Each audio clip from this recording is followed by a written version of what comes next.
Hello everyone, welcome to day 64 of Wild Writing in the Time of Corona. I just have to say at the start, well done to those of you who were so successful with the Villanelle yesterday. I think that was quite a challenge, and I really like the poems that came out of it. Now, as I'm doing this, it's Sunday, and so I thought we would try and do something not silly exactly, but again, kind of different. So here, I have to say at the start that I have to give credit to both Emma and Susan, who have written poems in this vein, and that is a poem that has a kind of a double narrative. It has two voices in it, which don't particularly need to talk to each other, but has two separate voices. So today's poem is going to be a challenge. I hope you'll enjoy it. I'm going to give you the 6 categories first of all, and then I'll talk to you a little bit more about it. So the first is a voice of a bird. You could have a plant if you want, but I think a bird is better. So the voice of a bird. The second is the voice of an older person. So a voice of a bird and a voice of an older person. So those are your two voices in the poem, whose persona you will adopt. The third is a small town. The fourth is a city. The fifth is a food. And the sixth is a bed.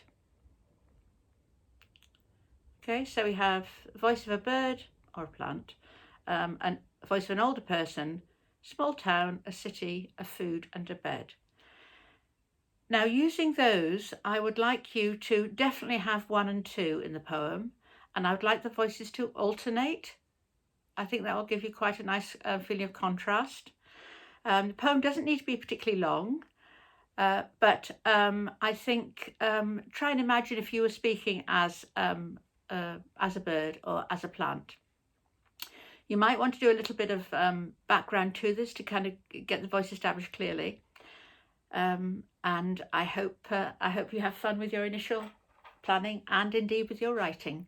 So I have found my pen and I have my paper, and I'm just going to say to you, if you're ready, start.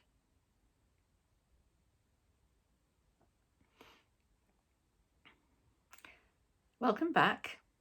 Hope you had fun with that. It's certainly very different. I've got a feeling when I tell you what I did or show you what I did that I might have a few ornithologists on my back, but I'm still going to proceed with it anyway.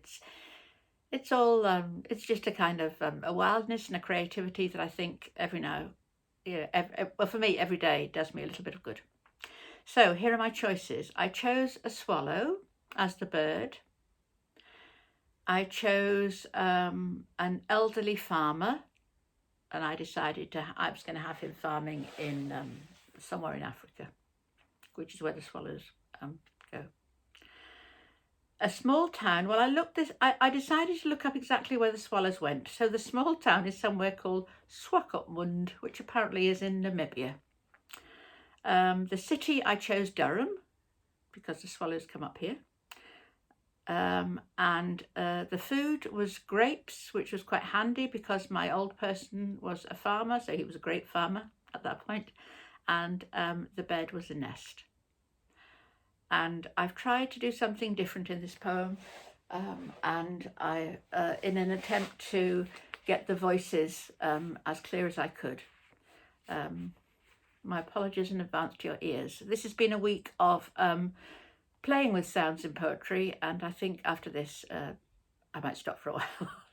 So here we are. This poem I think needs a title just to point people who haven't had that introduction to it.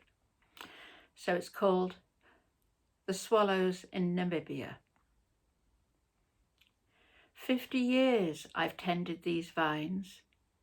It gets so hot some days I stretch out onto the earth and let the vine leaves flutter in my face, doze a while until the sun's less fierce.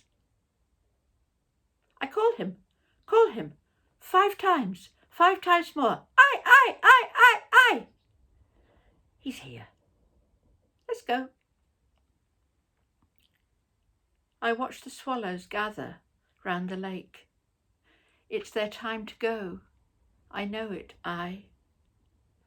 There's always sadness here in Swakopmund when these swarms of tiny birds leave our fine skies.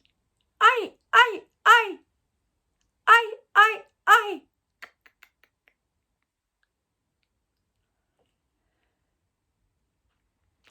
Well, I never thought I'd be trying to imitate birdsong in a poem, but there you are. You never know what's going to happen. So I hope you have fun with this. I look forward so much to seeing what you come up with, and I wish you a very good day. You take care, and I'll see you tomorrow for day 65.